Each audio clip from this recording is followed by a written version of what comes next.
Run DMC at the LA Sports Arena, and they had lasers and shit, and that just blew my mind.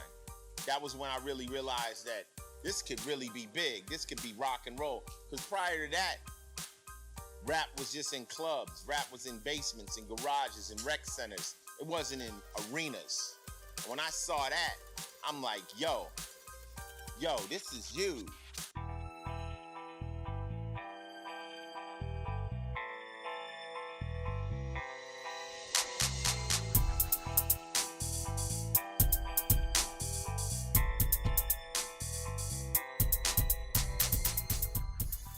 Well, one of the things that emerged at the swap meet in South LA County, the Rhodium swap meet, was a music stall run by a guy who was a grad student at Cal State in psychology. This guy's name was Steve Yano. His spot was a place to go back then for the mixtapes and for, you know, whatever hot record was out right then, he had it at back then. So you go to the Rhodium, go straight to Steve's spot, pick up your stuff. So he knew everybody because all the DJs would come through there. Oh, he was the business. Steve was the business. I just heard on the street, Dre's releasing these dope-ass, underground mixtapes. And I was like, really? He goes, yeah, he's releasing through a guy named Steve. And I was like, Steve, where at? And he goes, Steve, at the Rhodium. Mixtape started back in the day when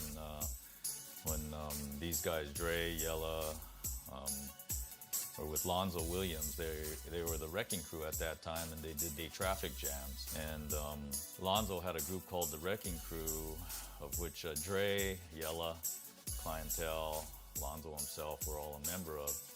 And I'd go by there. I asked him, hey, if I bring you some records, could you do that? Could you, kind of hook it up the way you're hooking this stuff up? They said, sure, bring your records, and we'll mix you up a tape.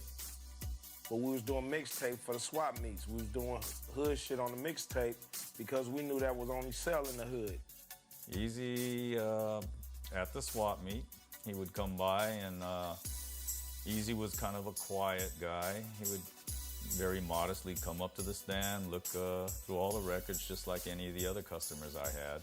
Dre's name would always come up, and he knew Dre. He went to high school with him, and they were buds. And he would say, oh, that's my homeboy's tape, and he does the scratching, and he does this and that. He said, tell him Eric came by, and I said, oh, okay, sure.